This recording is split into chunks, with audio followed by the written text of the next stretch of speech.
Вы смотрите «Своих не бросаем». О подвигах современных героев, о тех, кто приближает победу в тылу. С вами ветеран боевых действий, участник СВО Артур Галеев. И военкор-волонтер Юлия Краснова. Сегодня у нас в гостях Дмитрий Калач, участник СВО из Башкортостана, военнослужащий танкового батальона имени Сергея Зорина, полка Башкортостан. Здравствуйте. Здравствуйте. Здравствуйте. Дмитрий, быть танкистом, а тем более управлять боевой машиной более 50 тонн, может далеко не каждый. Выручает машина? Машина – это, как сказать, мой хлеб. Она всегда выручит. Мы ее после каждого выезда вместе с экипажем ремонтируем, делаем, подготавливаем. Сейчас стало как бы потяжелее в том плане, то, что больше брони делаем сами для себя, чтобы обезопасить себя. Машину управляет у нас механик-водитель. Это его прямая обязанность. Куда я только скажу ему, то туда и едет. Вы с такой любовью говорите о боевой машине. Улыбаетесь, тепло. Но это говорю еще раз. Как работа моя. То же самое, как машину, если не любить, она не поедет потом.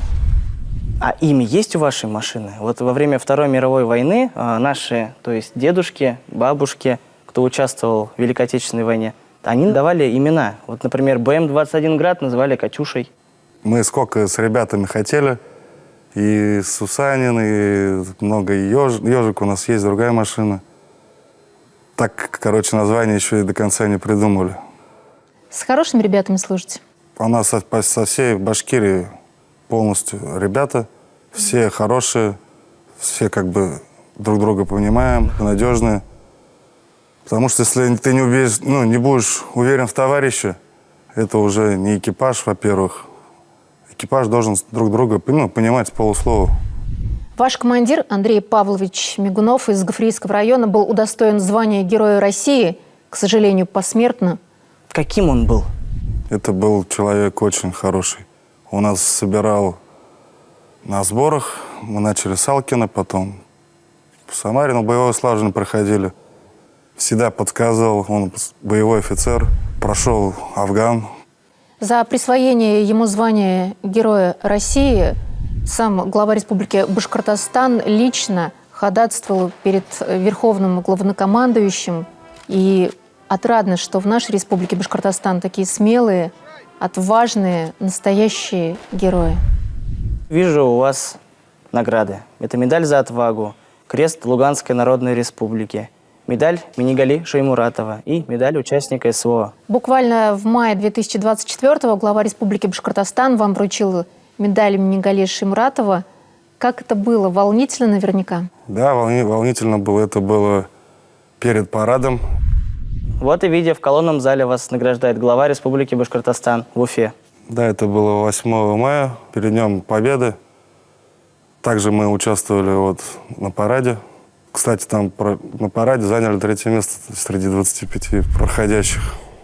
Это было волнительно, и из рук главы Республики Башкортостан получить награду, это же дорогого наверняка стоит. Дорогого стоит, и очень приятно это. Самое главное, что верят в нас, а победа будет за нами все равно. А что вам ребята сказали, когда вы вернулись на СВО? Все обняли, все спасибо. Молодец, говорит, красавчик, так держать. А если можно вот так емко ответить, за что эти награды? Медаль за отвагу самая первая награда была. Мы выезжали прямой наводкой. Когда мы приезжаем стрелять в закрытых позициях, с нами находится антидрон называется. Люди, которые охраняют от птичек. Одна залетела, попала. Танк сбоку загорелся. Мне по рации передали. Так как ехать с боеприпасами опасно, пришлось выпустить все сначала снаряды, чтобы не было подрыва. Потом выехали, спрятались в лесу, экипажем потушили, как смогли. Самое главное, что никто не испугался, экипаж правильно повел, никто не хотел выбежать, потому что делаем одну задачу, и они в меня уверены, я в них тоже уверен. Хотя было очень опасно. Было очень опасно. То есть у вас, как командира, основная задача – это сохранить человеческие жизни. жизни и им потом жить придать их. сил, как психолог, чтобы они не переживали. Понятное дело, да, страшно, но работа есть она работа. Настоящий герой. Да нет, я себя героем никогда не считал. Все люди, которые с нами служат, кто туда попал на СВО, это уже человеческий фактор, это уже герой. Скажите, вот когда вам пришла повестка встать в строй, служить Родине, были хоть какие-то сомнения? Нет, не было, все было нормально. Пришла повестка о мобилизации, я был на работе. На следующий день приехал в военкомат, но так как у меня была проблема с ногой, мне дали отсрочку. После отсрочки потом уже пришел сам в военкомат, писал контракт, и вот до сих пор служим. Родина вас призвала, и у вас не было сомнений. Нет, конечно. Защищать Родину – это каждый мужчина должен. На этих кадрах ваши боевые товарищи. И это ваши личные кадры из зоны специальной военной операции. Здесь вы с котенком. Кто это, как зовут? Этот котенок до сих пор с нами. Позывной у него Хохол. Прибился просто случайно? Нет, мы переезжали туда-сюда, все, он сейчас теперь с нами. Служит, можно сказать. Служит даже, да. Это вам письмо, да, пришло Это из мне, дома? Да, прислал сын. Сколько им лет? Старшему сыну 17 лет, младшему 11. Учится один в 6 классе, второй в техникуме. Тоже мечтает быть военными? Пока, говорят, одного хватает, там видно будет. Но бати гордятся? Бати гордятся, меня очень любят. А ваш старший ребенок, он учится на бюджете? У нас одна из мер региональной поддержки – это как раз-таки перевод с платного на бесплатное Да, образование. он поступал, у него не хватило баллов, и то, что я участник СВО, поступил на бюджетную. На бюджетную основу? Да. Вы сейчас в отпуске находитесь. Сейчас, да, в отпуске. Как дома встретили? Дома всегда встречают хорошо. Всегда с улыбкой, с добротой. Так даже уезжать неохота. Дмитрий, а вот и кадры ваших родных. Где это? Когда это было? Это было... Конец отпуска был. Близкие, родственники приезжали, провожать. Постоянно у меня приезжают много людей. У меня много друзей. Тоже скучают, пишут. Связи у нас там таковой и нету. Удается пообщаться с родными? Удается, да. Самое главное 3 слова. Я жив-здоров. Самое главное, да. Вы служите в легендарном танковом батальоне имени Сергея Зорина. Какие задачи перед вами стоят? От нас зависит многое. Как мы отработаем, так пройдет пехота. Поддерживаем огнем. Потому что сейчас тяжело стало. Летает много птичек. То есть FPV-дроны. Сейчас они на дальнее расстояние уже начали летать. У нас танк тоже далеко стреляет. Частенько с ними сталкиваетесь? С FPV? Да, с FPV-дроном. Частенько. Сейчас и у них уже, потому что и на оптоволокне начали тоже летать. Которых не заглушишь, к сожалению. Не заглушишь.